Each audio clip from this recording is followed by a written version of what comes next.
ETH podcast, COVID-19. Thank you for listening to our podcast special during the coronavirus epidemic. All the buildings of the ETH are shut down and hardly anyone can enter the premises with offices, labs and lecture rooms. What actually happens to experiments in the lab and to ongoing science when you aren't supposed to enter the buildings? Well, my guest will talk to us about exactly that. And like everyone, he's working from home too. My name is Andreas Wallraff. I'm a professor in the physics department of ETH Zurich, and I run a research group that focuses on developing technology for quantum information processing. And we also run a larger number of teaching activities from our lab.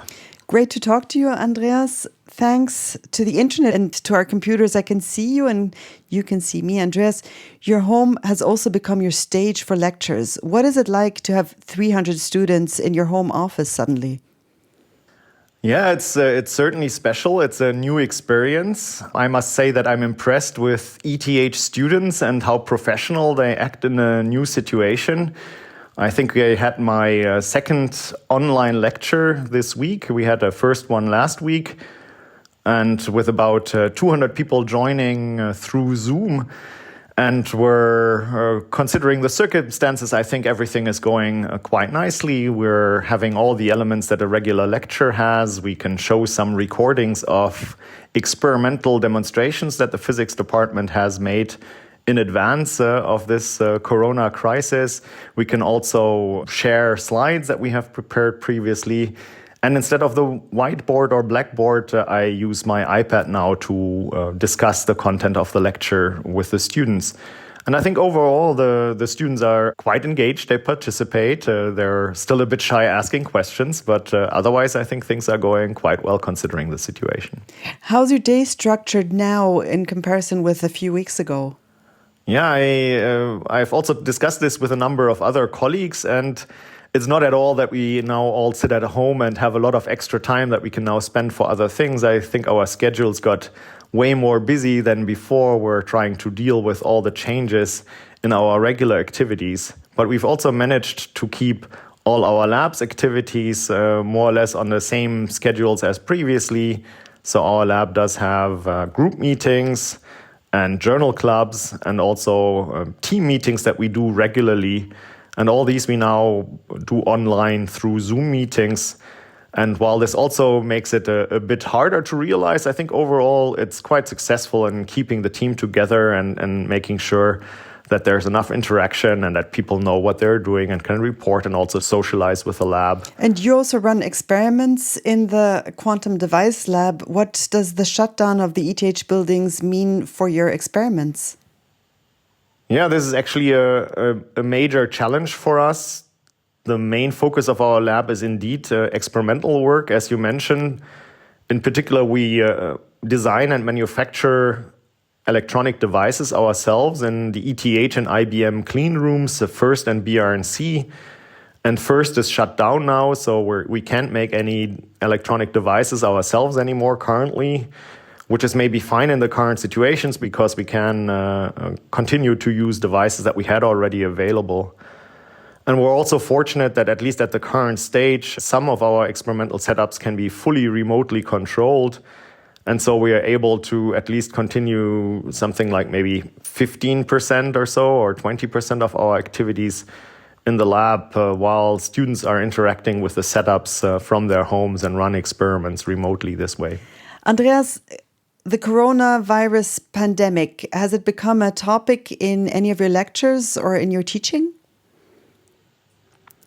Yes, so in my last lecture, I asked students whether they heard in any other lectures at ETH already about the developments in Switzerland and also internationally, and whether they had discussed what the numbers mean that they can see about the numbers of cases and the numbers of fatalities. And we discussed in this lecture physical models that you would use to understand the situation better. And I hope that this will help students and maybe their friends and families to better understand how to act in these difficult times and how to move forward. by creating some better understanding based on the data that is available and that you can analyze with methods that physicists would usually use for looking at different types of problems. So the results were alarming, your analysis. Indeed, I think this made me even much more worried than I was already previously about the development and what might be ahead of us in Switzerland. And so it's important to move forward and be very careful and use social distancing and use the measures that ETH has implemented already to mitigate the effects of this pandemic. Now, Isaac Newton, one of the most influential and famous scientists in history, experienced a lockdown as well. His university was closed for 2 years during the plague in the 17th century.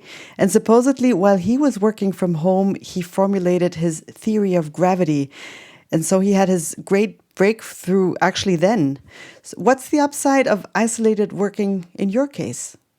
I'm not sure whether I see any immediate advantages for it. Maybe the main advantage, since I'm not a theorist, so I think for a theorist it's good, or for many theorists it's good to have enough time to think quietly about the problems, but our work is mainly experimental. So the experimental component, building things in the lab, trying things out, making sure that the experiments do work physically in the lab is a major and very important component of our work. And we will be missing out on that quite badly very soon, I think. So currently we can continue to work on the results that we have already acquired in the past few weeks, write up a few more papers, start the planning for the future after this has hopefully concluded in a few weeks or a few months. Nobody really knows. But we will certainly reach the moment where we wish that we could all go back to the labs and continue our work there as we'd done before. So I think it presents maybe itself as an opportunity for people who can do quiet work and who excel when they do work by themselves. But our research has developed in a team activity which really benefits a lot from the interaction between students and researchers in the lab and also more broadly with our collaborators. So what are the expectations toward your students and scientists? Are they different right now, or are they as high as they were before? Yeah, I think we're trying to do as well as we can. Certainly, we have to look at the personal situations of every individual, and it will be on this individual basis that people will either find it easy to continue their work from home or find it maybe more challenging, and we need to be accommodating of that. So far, I think everyone in our lab copes quite well. I've heard the occasional, I wish I was more productive while I'm at home comment, but otherwise we're doing reasonably well. But what that will look like in, say, if the situation would persist for many weeks or possibly multiple months, that we will have to see and react quite carefully. So I certainly do see that there could be a drop of productivity and there's sort of a built-in drop of productivity at some stage when we cannot continue our experimental work in our lab.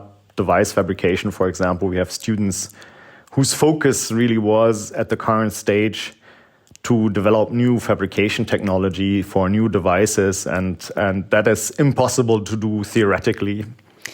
So in summary, what happens to science in your case during the shutdown now?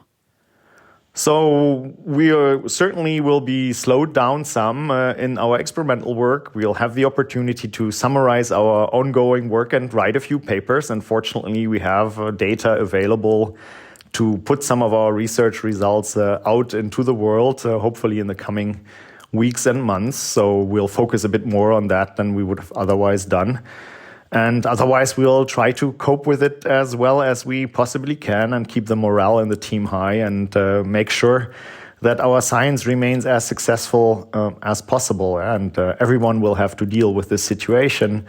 And I think different labs will differentiate themselves also how they deal best with this and make sure that their teams can continue to educate each other and also continue their research successfully. Can one say in a sense that you're also closer to your students now because of the situation? I think one aspect about working with students in our lab that I liked is that you can have these encounters that are unplanned. You just walk to somebody's office, you meet them at their desk, and you discuss their current problems. And this is much harder now. Yeah, you have to make an appointment, schedule something, see that they're free, see that you have time. Then it's through video, and you can't really stand at the coffee machine and have your joint coffee.